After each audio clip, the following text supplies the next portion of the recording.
we've come so far as a society. Well, in my Walmart, they didn't have like a disability outside of Well, we their also live body. in a very urban area where Yeah, people that's will shoot true. up a Walmart in like 10 minutes if you're not paying attention.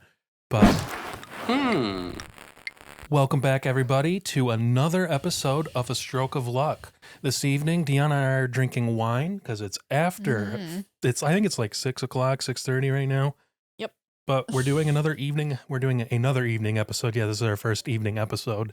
Mhm. And today, I think we're going to start out the episode with a thought with me. I think we're back to me.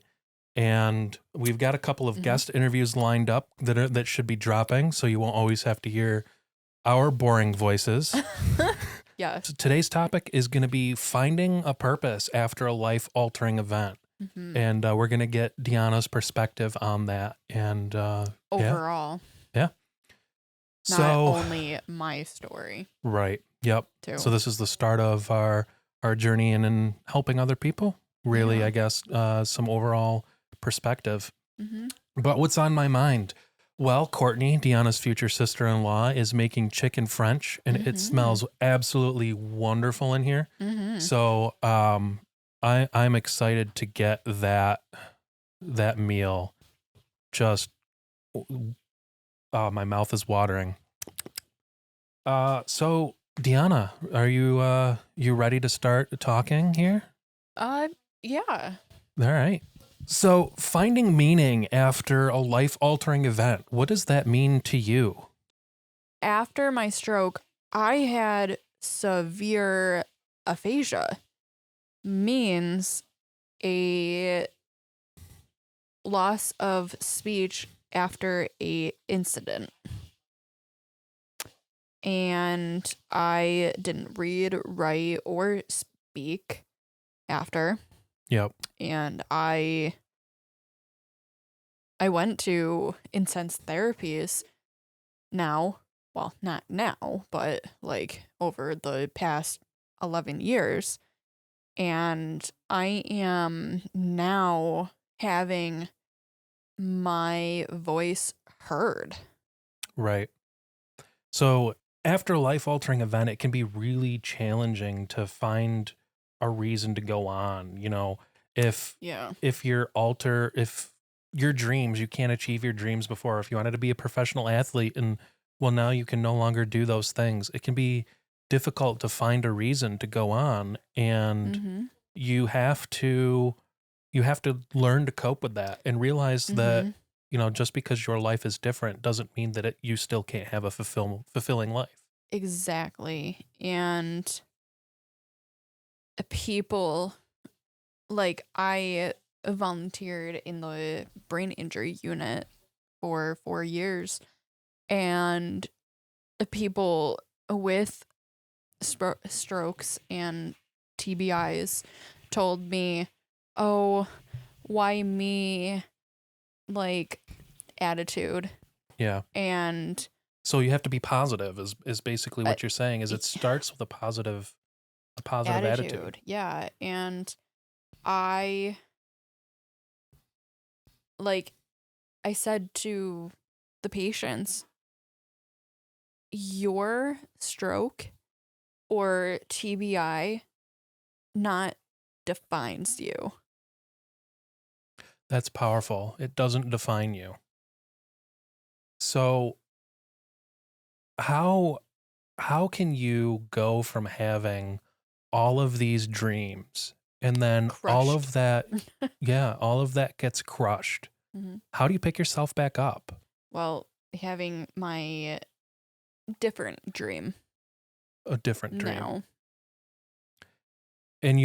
And how did you come up with a different dream? I mean, we're living it right now. This is your dream, is to help other people. And Mhm. we're just starting it. But And advocating with disability in general. right, that's us. Mhm. And maybe somebody else w- has a different type of dream, but how do they go about finding that? Before my stroke, I was planning to go to the my college, like a Christian college, and pre-med in college for like the doctor, like my Right. doctor, a doctor, and play basketball there. And after my stroke, I was mute and I relearned how to speak again. And I was that time was ripped away. Not going to Roberts, well, my Christian college, not going to be a basketball like player in college. You have to find out what else makes you happy. Mm-hmm. When you find enjoyment in life, there's so many things, and whatever it is, you have to embrace it and accept the disability Mm-hmm. and find a way around that. You need to just be happy again and enjoyment out of your life again. And if you find something that makes you happy, that can lead towards something more fulfilling. Exactly.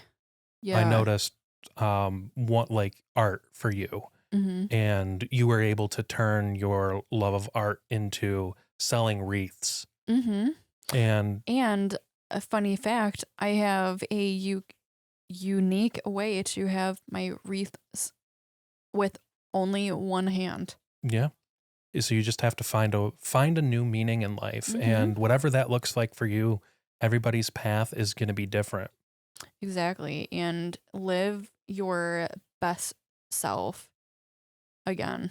Yeah. Can you do it without support though? Is No.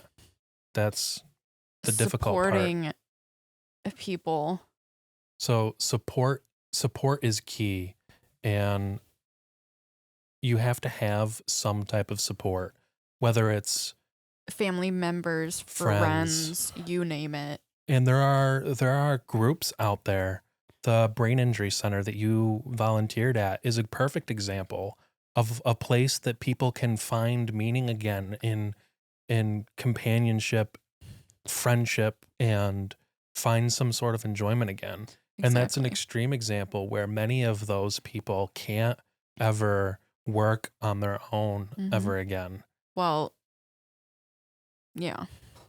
I Hmm. mean, life has other meanings behind it. Yeah. I mean, life is so short and give it hell after a brain injury. Another thing that I've noticed that is a reality for many people is that they don't get to where they want to go is quick. Even if it's something that they can end up doing, it takes time, and it And effort. and it might take more time, Mm-hmm. and that you shouldn't let that be a discouraging factor. Mm-hmm. For example, you were a year technically behind in school. Well, yeah. Yeah. And you're still not done with college. You graduated with your bachelor's degree a year or two later than most people, but Mm-hmm. you have to realize like But that doesn't mean I anything. got a degree, You though. did, but the fact that it took you longer doesn't mean anything. There In there the are long run, no. well there are plenty of able-bodied adults that I know that went back to school after years in the workforce, Mm-hmm. and they got their degree like in their 40s. Mm-hmm. So Yeah. you have to realize that things just don't have to happen immediately. And the fact that, you're living with a disability um, speaks volumes to your resolve. Mm-hmm. And there are a lot of companies now that are way more accepting of employment with people with With disabilities. disabilities, yeah. I mean, I can think back to my childhood, and the only thing that I could think of is greeters at Walmart. Mm-hmm. That's you would see disabled people, very disabled people in some cases, as greeters at Walmart, and that's the only place you would see them. Hmm. But we've come so far as a society. Well, in my Walmart, they didn't have like a disability outside of Well, we their also live body. in a very urban area where Yeah, that's people will shoot true. up a Walmart in like 10 minutes if you're not paying attention. But Hey, everybody. We wanted to tell you about our bonus episodes. that's right. And you can find these episodes in 3 places. The first is going to be Apple Podcasts. The second is going to be our podcast hosting platform, Red Circle. You can find that on our website, DionnaZaparo.com. And the third and final place is Patreon. Our Patreon is where we have a lot more bonus content, including newsletters, Q&As, and much, much more. So make sure that you go check them all out. But our audio only section on Apple Podcast and Red Circle is available at a low price of $4.99 a month or $54 a year. And on Apple Podcasts, you can get a 7-day free trial. So you'll know if it's something that's worth it to you. We are officially calling it a Stroke of Luck Plus. That's right. We hope to see you over there, and we hope you enjoy the content. Back to the show. Now companies are very much more forward in that. Yeah. For example, the Wegmans, we Mhm. just learned, hires people with disabilities, and they Mhm. go out of their way. If somebody needs special help, they'll hire a second person to Yeah. help that person. Mhm. I had a thought.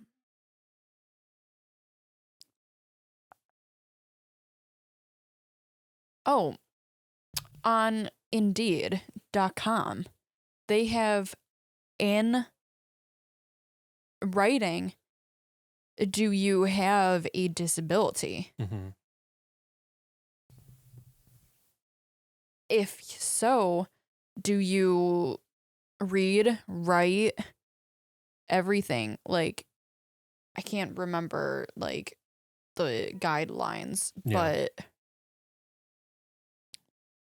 Yeah, there's options. You yeah. just have to, it's going to be harder. Unfortunately, though, we are more progressive. There's still an enormous amount of discrimination. Yeah. And I've noticed that there are companies out there that have started moving forward, but there are a lot that aren't, and we have a long ways to go. Yeah. So I know that this was kind of a little bit more of a shorter episode, but I feel like the important thing is that we touch on the topic at hand for the evening, and we don't have a specific time goal in mind. We're just glad that you're along for the journey. And anything else you'd like to add, Deanna? Don't give up and never give up. And you have a dream. Go fight it. I would like to challenge all of our listeners to find one person with a disability and go out of your way to compliment that person. If it's something like, hey man, I really love your shoes, or you have a great smile. Mm-hmm. Go out of your way. I challenge each and every one of you to go make somebody's day infinitely better. Mm-hmm. Yeah. And we want to hear about it. Go on to our TikTok, our YouTube channel, our Discord. Go follow we want to hear us. Yeah, we want to hear how you're helping other people.